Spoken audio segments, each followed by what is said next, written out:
The chamber of the United States House of Representatives was supposed to be a place of order, but on this night it felt more like a battlefield. Cameras snapped like lightning strikes. Reporters whispered urgently into their phones. A low rumble of tension filled the air as Matt Gaetz rose to speak. Confident, smug, every step calculated to draw attention. He thrived on chaos, and chaos was what he delivered. With a sly smile and sharp words, Gaetz launched into yet another performance, one designed not to govern, but to disrupt. His voice boomed across the chamber, taunting, mocking, daring his opponents to react. Every jab was a headline waiting to be written, every insult a clip destined for social media. But across the aisle sat a man who did not flinch. Hakeem Jeffries. Calm, composed, unshaken.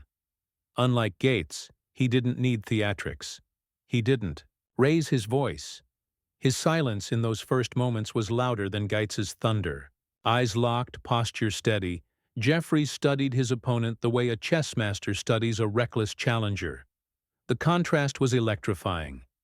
On one side, Gaetz, the firebrand, reveling in the role of disruptor, determined to prove he could bend the house to his will. On the other, Jeffries, the steady hand, representing something far larger than himself: dignity, progress, and the quiet strength of leadership. The room seemed to hold its breath. Staffers paused their note-taking. Even political rivals leaned forward in curiosity. Everyone knew they weren't just watching two men spar. They were watching the collision of two Americas, one defined by spectacle and chaos, the other by perseverance and principle. And then came the moment. Gaetz leaned harder, pressing with words meant to humiliate, pushing the limits of decency. The smirk on his face said it all. He thought he owned the stage. But what Gaetz didn't realize was that Jeffries was waiting. Not to match chaos with chaos, but to deliver a counterattack so precise, so devastating, it would flip the entire narrative of the night. The battle had begun. Why did this clash matter? Why did the sparks between Matt Gaetz and Hakeem Jeffries capture the nation's attention? The answer lies not just in personalities, but in the very balance of American power. The Republican Party, fractured and divided, had stumbled into a storm of its own making: speaker fights, internal rebellions, government shutdown threats. The House had become less a place of lawmaking and more a stage for performance politics. At the center of that storm was Matt Gaetz. He wasn't interested in building coalitions or negotiating compromise. He thrived on disruption because disruption made him famous. To Gaetz, chaos wasn't a bug in the system. It was the plan. But Hakeem Jeffries represented something entirely different. As the minority leader, he wasn't the one holding the speaker's gavel. Yet his role carried enormous weight. In a divided Congress where every vote mattered, Jeffries' ability to unify Democrats gave him a quiet but undeniable leverage. Where Gaetz thrived on spectacle, Jeffries thrived on strategy. He understood that power in Washington isn't just about headlines. It's about endurance, discipline, and trust. That was the true drama unfolding on the House floor. Two men, two philosophies, two visions of America, one rooted in outrage, the other in resolve. And for millions of people watching, the stakes couldn't have been higher. Because this wasn't just about Gaetz versus Jeffries. It was about what kind of leadership the country was willing to accept. Would the future belong to politicians who shouted the loudest, who chased the spotlight at any cost? Or would it belong to those who carried themselves with dignity, who proved that progress doesn't need theatrics to make an impact? Every moment of their confrontation symbolized that choice. Each word Gaetz hurled was meant to deepen the divisions, to turn politics into a cage match. Each pause Jeffries held was meant to rise above the noise, to remind America that real leadership doesn't come from who talks the longest, but from who earns respect when it matters most. The cameras zoomed in, capturing every glance, every smirk, every moment of silence. Commentators outside the chamber scrambled to interpret the clash. Was Gaetz seizing the narrative? Was Jeffries playing defense? Or was something deeper happening beneath the surface? Something Gaetz didn't yet recognize. Because while Gaetz was busy grandstanding for his base, Jeffries was preparing for something bigger. He wasn't reacting. He was waiting. And the longer he waited, the more Gaetz's act began to feel less like dominance and more like desperation. This wasn't just a fiery debate. It was a test of patience, a test of composure, and most importantly, a test of who truly held the reins of Congress. The smirks, the jabs, the theatrics, they were all noise. But beneath that noise, the question grew louder. Who really controlled? The House? And as the chamber braced for the next exchange, one truth became undeniable. This was no ordinary debate. It wasn't even about legislation. It was about control itself. The kind that shapes not just Congress, but the future of American democracy. To understand why Matt Gaetz thrives in chaos, you have to look at where he came from. Florida's Panhandle is his political birthplace. A region steeped in conservative culture, fiercely loyal to Trump, and hungry for fighters who spit fire instead of writing policy. Gaetz didn't just rise from this soil. He styled himself as its loudest, boldest champion. From the start, he had advantages others only dreamed of. The son of Don Gaetz, a powerful state senator and wealthy businessman, Matt inherited not just a name, but a network. Politics wasn't something he stumbled into. It was his inheritance. But instead of following the traditional path of quiet ladder climbing, Gaetz chose a different route: spectacle. He understood that in the age of social media, attention was currency, and he was determined to be rich. By the time he entered Congress in 2017, Gaetz had already crafted the persona that would define him: slick hair, sharp suits, and an endless appetite for television cameras. He wasn't just another Republican freshman. He was a showman. He positioned himself as Donald Trump's fiercest loyalist, a defender of freedom, and a sworn enemy of the so-called establishment. He relished the nickname Firebrand, because firebrands don't compromise. Firebrands ignite. But behind the polished grin, there was a darker story. Allegations of recklessness began to swirl. Gaetz faced accusations of ethics violations, of blurring lines between his personal life and his public duties. A federal investigation into sex trafficking involving a minor, though never resulting in charges, cast a long shadow. His critics saw him not as a defender of freedom, but as a reckless opportunist who lived for the spotlight, no matter the consequences. And yet, for his supporters, none of that mattered. In fact, the scandals only seemed to make him stronger. To them, every accusation was proof that Gaetz was doing something right, that he was rattling the system. He weaponized outrage, turning every headline into ammunition. Each controversy wasn't a setback, it was fuel. What made Gaetz dangerous wasn't just his ability to survive scandal. It was his ability to bend chaos into opportunity. When Republicans were fractured, Gaetz thrived. When leadership faltered, Gaetz pounced. He played the role of disruptor not because he had a legislative vision, but because he knew disruption itself made him indispensable. In a party addicted to Trump-style combat, Gaetz made himself the heir apparent to that brand of politics. But here's the contradiction.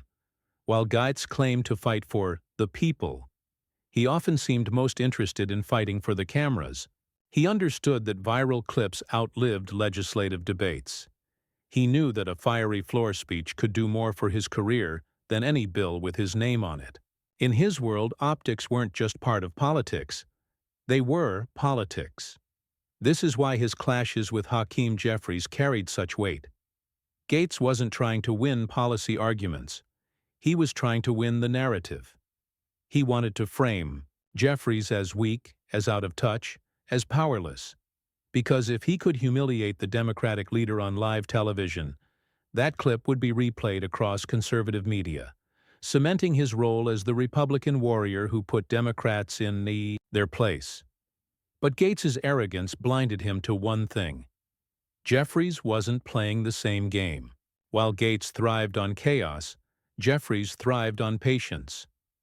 While Gaetz chased the spotlight, Jeffries built respect. And while Gaetz's words lit fires, Jeffries' silence prepared floods to put them out. The villainy of Gaetz is not cartoonish. It's subtle, modern, and deeply American. He embodies a new kind of political threat, one where ambition is measured not in policies passed, but in clips shared. His strategy is built on the idea that disruption itself is the endgame. But for every storm he created, for every moment he strutted through Congress convinced of his dominance, there was someone watching, waiting, calculating. And when his storm finally collided with Hakeem Jeffries' steady calm, the contrast was so stark, it shook even the most jaded observers. Because Gaetz's brand of politics could only thrive in noise, and Jeffries was about to show what happens when noise meets discipline. If Matt Gaetz is the storm, then Hakeem Jeffries is the anchor. To understand why Jeffries commands respect in a chamber often defined by shouting matches and ego battles, you have to go back to Brooklyn, the borough that raised him, shaped him, and gave him the resilience that would one day make him the first black leader of a major party in Congress. Jeffries wasn't born into privilege or political dynasty. He was born into a working-class family in Crown Heights, New York.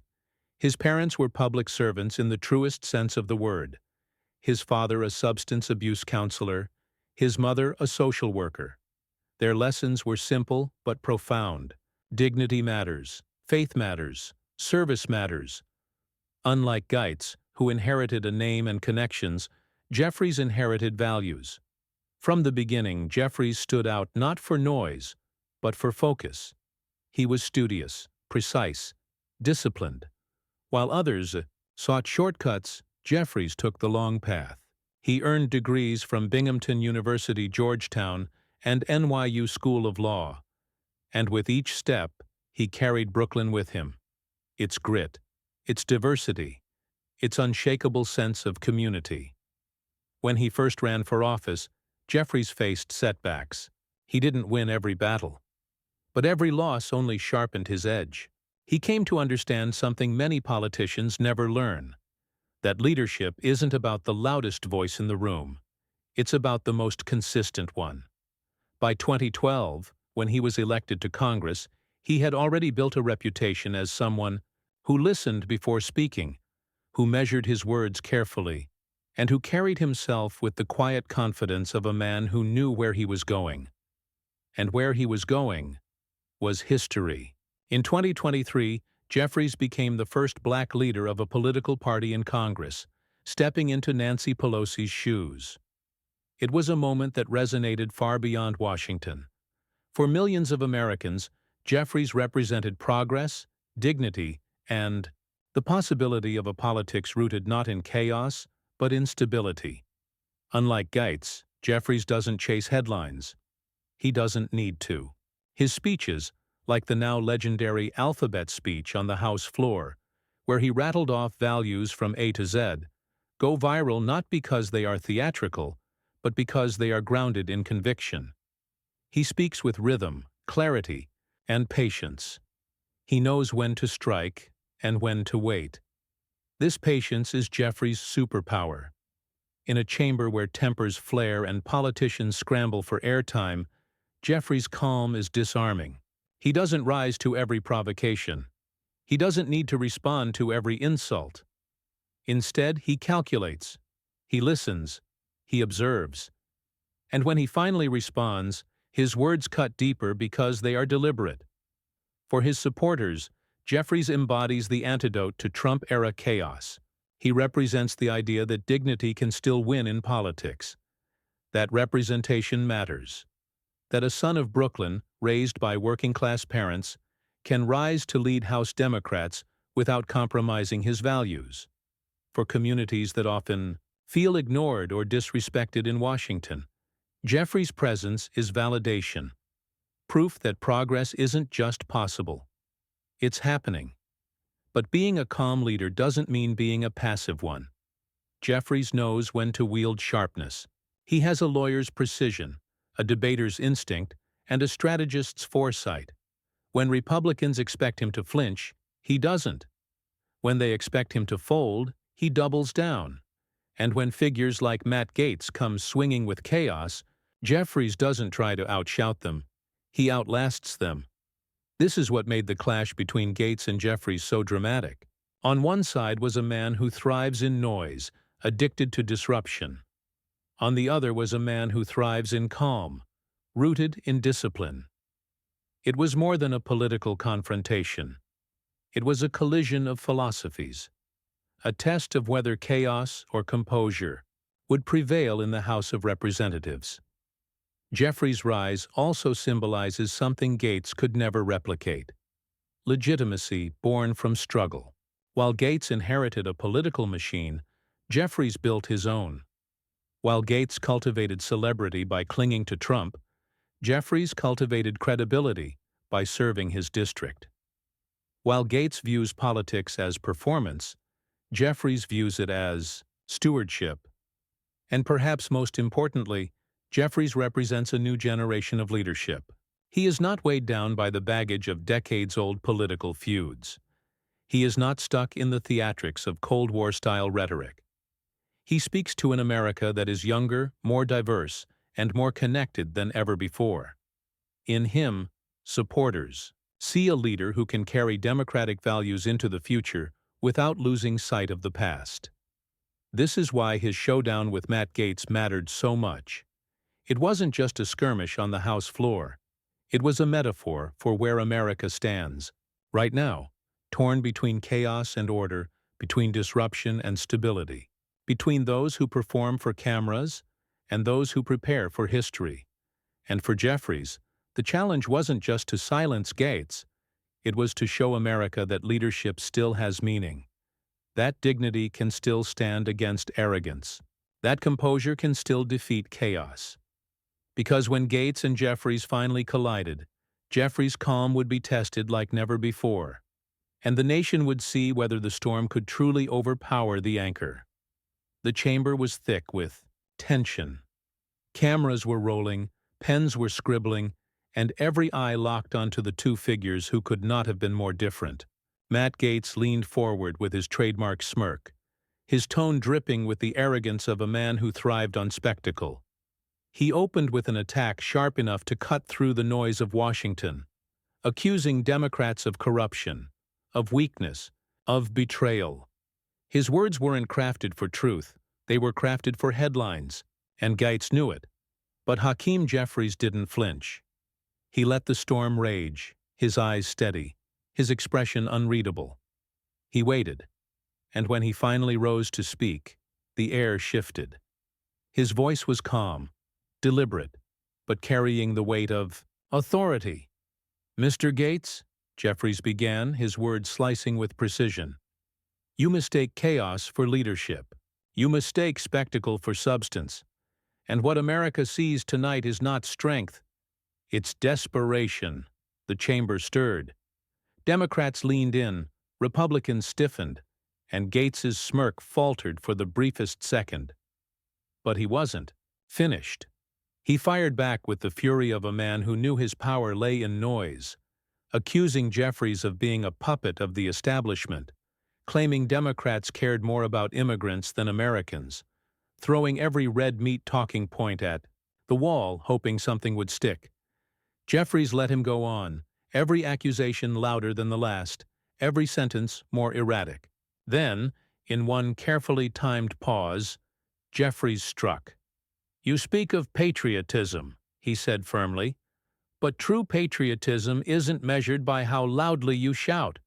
It's measured by whether you protect the people you were elected to serve. And, on that measure, you have failed. You've failed your constituents, you've failed your colleagues, and you've failed this country." The chamber erupted. Gasps, applause, murmurs. Gaetz tried to interject, but Jeffries pressed forward, his voice now carrying the rhythm of a sermon and the sharpness of a cross-examination. You rail against immigrants while your district suffers. You rail against government while cashing a government paycheck. You rail against chaos, yet you manufacture it day after day. The American people deserve better than a circus. They deserve solutions. They deserve leaders who show up to work for them, not for their own ambition. For the first time, Gaetz looked rattled. His bluster faltered. He snapped back with insults, trying to regain footing, but the chamber no longer belonged to him. It belonged to Jeffries, who had turned the tide without raising his voice, without theatrics, without the smirk of a man chasing cameras. And then came the line that would echo far beyond that chamber. Jeffries leaned forward, his voice steady, his words deliberate. You want chaos, I want progress. You want headlines, I want history. And history will remember who built and who destroyed. Silence followed. A silence that felt heavier than any shout. Gaetz's rebuttals suddenly sounded small, almost desperate. The contrast was undeniable. The storm had raged, but the anchor held. For Democrats, it was vindication. For progressives, it was validation. For millions watching at home, it was proof that dignity could still hold its ground against arrogance. But the clash wasn't over. Because Gaetz, bruised but not broken, wasn't going to retreat quietly. He had one more play, one more chance, to drag the debate into chaos. And as the chamber braced itself, the question hung in the air. Could Jeffries' composure withstand one final desperate strike? The storm wasn't over. Matt Gaetz, red-faced but grinning like a man cornered, leaned into his microphone with the fury of someone who knew this was his last chance to claw back control. His voice rose above the murmurs in the chamber, dripping with venom and sarcasm. "Oh, here we go again," Gaetz sneered, waving his hand dismissively as if brushing away Jeffries' words. Another lecture from the so-called leader of the Democrats, the man who thinks he's the savior of America. You talk about solutions, Mr. Jeffries, but what solutions have you actually delivered? More spending? More taxes? More open borders? You and your party are selling out this country, and the people know it. His words rang loud, bouncing off the walls. For a moment, Republicans in the chamber rallied behind him with applause, stamping their approval. Gaetz fed off it, smirking again, leaning into his role as the provocateur. He pointed a finger across the aisle, his voice booming with accusation. You call me a chaos agent, but I call you a fraud. You hide behind your polished speeches while your policies destroy communities. And you know what? The American people are tired of your empty promises. They're tired of being lectured by elites like you. They want fighters. They want people like me. The chamber stirred, the tension rising again. Democrats shook their heads in disgust, some shouting back, while Republicans grinned at Gaetz's theatrics. For a fleeting second, it seemed like he had snatched the momentum back, pulling the spotlight toward himself with his raw noise and bravado. But Hakeem Jeffries didn't flinch. He let the chaos unfold, his face calm, his eyes locked on Gaetz, with a look that could only be described as controlled patience. He waited. He measured the room, and then, slowly, deliberately, he rose to respond.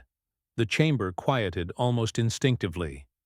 Congressman Gaetz, Jeffries began, his tone razor-sharp but steady. You call me a fraud.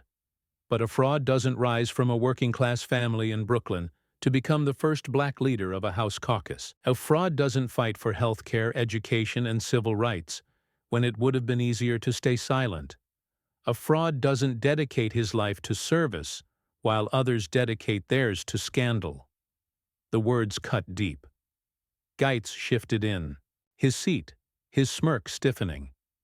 Jeffries stepped forward, his voice gaining strength like a conductor building a symphony. You talk about borders, but let's talk about your record. What bills have you passed to secure them? None. You talk about spending, but when it came to tax giveaways for billionaires, you voted yes without hesitation. You talk about being a fighter, but who are you fighting for? Not your district, Not working families. No, you fight for yourself, for headlines, for the next TV hit. A murmur swept the chamber. Cameras clicked furiously. Jeffries didn't stop. He leaned forward slightly, locking his gaze on Gaetz. You say the people want fighters, I agree. But they want fighters for their jobs, for their health care, for their future, not for someone's ego. And when the history books are written, Matt, you won't be remembered as a fighter. You'll be remembered as a spectacle. The Democrats erupted in applause. Even a few Republicans shifted uncomfortably, avoiding Gaetz's eyes. The power in the room had shifted, undeniably, irreversibly. But Jeffries wasn't finished. His voice dropped lower now, quieter but more dangerous, each word deliberate. You want to know who controls this house? It's not the loudest voice. It's not the man with the biggest smirk. It's the leader who earns trust. The leader who builds coalitions. The leader who rises above chaos instead of wallowing in it. And on that measure, Congressman, you have already lost. Silence. Pure electric silence. The kind that makes every camera, every spectator, every viewer at home lean closer to the screen. Gaetz opened his mouth to reply, but no words came. His usual snark, his arsenal of insults, gone. For once, the chaos agent had been disarmed not with anger, not with volume, but with dignity and precision. And just like that, Jeffries delivered the mic drop moment that would dominate headlines, trend across social media, and replay endlessly on TikTok and late-night shows. A takedown not of shouting, but of substance, not of insult, but of truth. The chamber buzzed with the weight of what had just happened. Democrats grinned. Gaetz sat back, visibly rattled. And across America, millions watching at home knew they had witnessed more than just a debate. They had witnessed a battle for control of the House. And in that moment, the victor was clear. But the clash had sent shockwaves far beyond the chamber. Because what Jeffries had just done wasn't just a rebuttal. It was the spark of a narrative that would ripple across media, politics, and public opinion. And Gaetz? He was about to feel those shockwaves hit harder than he ever imagined. The chamber was still humming when the cameras cut away, but outside those walls, the real eruption was just beginning. Within minutes, clips of Jeffries' mic drop counterattack flooded Twitter, TikTok, and Instagram. The video spread like wildfire.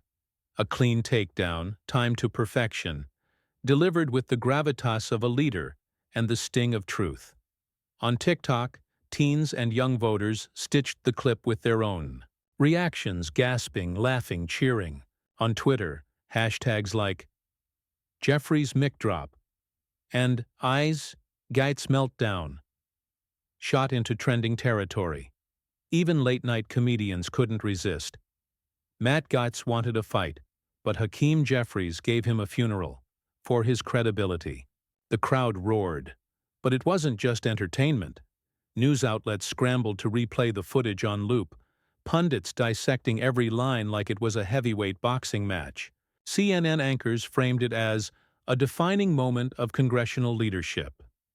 MSNBC hailed Jeffries as the steady hand in the storm.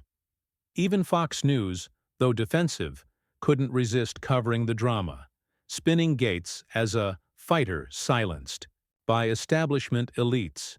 Yet the visual, Gaetz rattled, Jeffries commanding, told its own story, regardless of spin. Meanwhile, the Republican caucus felt the tremors. Some privately grumbled that Gaetz had gone too far, too theatrical, and had invited a humiliation that made the party look fractured. Others tried to rally behind him, but the clip made their defenses ring hollow. The more they spoke, the clearer it became. Jeffries had won the exchange, and Gaetz's performance was the punchline. Back home, constituents weighed in. Gaetz's critics relished the takedown, flooding his office lines with mocking calls. Jeffries' supporters, on the other hand, felt galvanized, their pride swelling. For black voters, immigrants, and working-class Americans, the moment felt symbolic. a man who embodied their struggles and their hopes, standing tall, refusing to be cowed, exposing the hypocrisy of his opponent with dignity and steel. Commentators began to whisper, was this the moment Jeffries crossed from congressional leader to national figure? The buzz around his name swelled. He wasn't just holding the line in Congress, he was shaping the narrative of American politics. But the shockwaves didn't stop at perception. Donations to Democratic campaign funds spiked overnight, small dollary contributions pouring in with notes like, "For Jeffries' fight," or "Keep standing strong." Pollsters reported a surge in favorability for Jeffries among independents, who saw in him something rare, calm strength in the face of chaos, and Gaetz? The backlash deepened. Conservative pundits mocked him for being owned on camera. Memes flooded the internet, side-by-side images of his smirk, before and his silence after, captioned with lines like, "Confidence," deleted. Even among Republicans, whispers grew louder. Was Gaetz becoming more of a liability than an asset? Through it all, Jeffries remained steady, refusing to gloat, delivering measured comments to the press. "I don't engage in personal attacks," he said. "My job is to deliver results for the American people. The rest will speak for itself." That restraint only fueled the sense of victory. He had struck, landed the blow, and walked away unscathed. The clash had become more than a viral moment. It had become a symbol of two Americas colliding in full view of the world. One America, noisy, chaotic, performative, represented by Gaetz. The other, steady, determined, principled, embodied by Jeffries. And for once, the steady hand had not just endured the storm, it had mastered it. Yet beneath the applause, beneath the viral glory, a new question brewed in the minds of millions watching at home. If Jeffries could handle Gaetz like this, what would happen when the stakes grew even higher? What would happen when the next battle wasn't just a clash of personalities, but a fight for the future of the country itself? And that question, that looming sense of a bigger fight ahead, was the shockwave that truly lingered. The dust from the Gaetz-Jeffries clash had barely settled, but in Washington, dust never really settles. It just drifts into the next storm. The viral moment was powerful, yes, but it wasn't an isolated scene. It was a spark in a much larger fire, the fight for control of the House, and by extension, the fight for America's future. For Jeffries, the exchange wasn't about scoring points or humiliating a rival. It was about drawing a line in the sand. His calm, his clarity, his refusal to be dragged into theatrics, it all signaled something deeper. That he wasn't just leading the Democrats in the House. He was shaping what leadership itself could look like in an age of chaos. But the bigger battle was far from over. Gaetz and his allies still held sway in the GOP, wielding disruption as their sharpest weapon. Their strategy was simple: sow division, keep the headlines burning, force the center of gravity toward extremism. Every time Gaetz stormed to a microphone, it wasn't just about policy. It was about performance, about dominating the narrative, about making governance impossible unless it bent to his terms. And yet Jeffries' moment of control, the mic drop counterattack, had revealed a weakness in that strategy. Chaos thrives when left unchallenged, but when confronted with composure, with fact, with moral authority, chaos falters. That was the lesson millions saw unfold in real time. Still, Jeffries knew one clash wasn't enough. The GOP, fractured as it was, remained dangerous. With a razor-thin majority, every procedural vote, every budget debate, every oversight hearing could be turned into a battlefield. Gaetz and his allies thrived in that battlefield, forcing government shutdowns, derailing bipartisan efforts, and dragging the House into spectacle after spectacle. The question hanging in the air was no longer, who won the exchange? It was bigger, heavier. Who will win the war for control of the House? And make no mistake, the war wasn't just inside those marble walls. It was unfolding in living rooms, on smartphones, in TikTok feeds, and across kitchen tables. In every corner of the country. Every viral clip, every soundbite, every fundraising email was ammunition. In a digital age, perception wasn't just reality. It was power. For Democrats, Jeffries' rise as a steady, articulate, dignified leader gave them something they desperately needed: a face of stability, a counterbalance to the GOP's chaos machine, a reminder that leadership didn't have to be loud to be effective, that it didn't have to insult to inspire. For Republicans, Gaetz's stumble raised alarm bells. Was their reliance on outrage politics beginning to backfire? Could the public, weary of dysfunction, be gravitating toward leaders who projected calm strength instead of constant drama? Some conservatives whispered it quietly. If Jeffries keeps this up, he'll be speaker sooner than we think. But, beyond the politics, there was a deeper moral undercurrent. Jeffries' composure represented something aspirational, that America could move past performative outrage, that it could choose dignity over disruption, truth over spectacle. His rise carried echoes of past leaders who turned moments of confrontation into stepping stones toward greater influence. The clash with Gaetz, in the grand scheme of history, might one day be remembered as Jeffries' trial by fire. The moment. He didn't just lead Democrats, but emerged as a national figure. The moment he shifted from a minority leader to a potential speaker, or perhaps even more. Because that's the bigger fight looming beyond the House chamber. Not just the struggle over bills and votes, but the struggle over what kind of leadership America will embrace. Will it reward chaos, arrogance, and disruption? Or will it gravitate toward stability, integrity, and steady resolve? As the lights dimmed on this round of the battle, one truth became clear. Jeffries had momentum. Gaetz had notoriety. And America, caught in the middle, had a choice to make. The war for control of the House was just beginning, and its outcome could shape the nation for decades to come. And so, we return to the question that started it all. Who really controls the House? Is it Matt Gaetz, loud, brash, a disruptor who thrives in chaos? Or is it Hakeem Jeffries, calm, measured, a leader who doesn't need to shout to command authority? The answer is bigger than two men. It's bigger than one debate. Control of the House, and of America's future, belongs to the vision we choose to follow. Gaetz represents the politics of disruption, loud voices, short-term headlines, and the belief that chaos itself is power. But Jeffries represents something far greater, the politics of endurance, of trust, of dignity. He showed the country that true leadership isn't about winning the noisiest moment. It's about earning the respect that lasts long after the cameras turn off.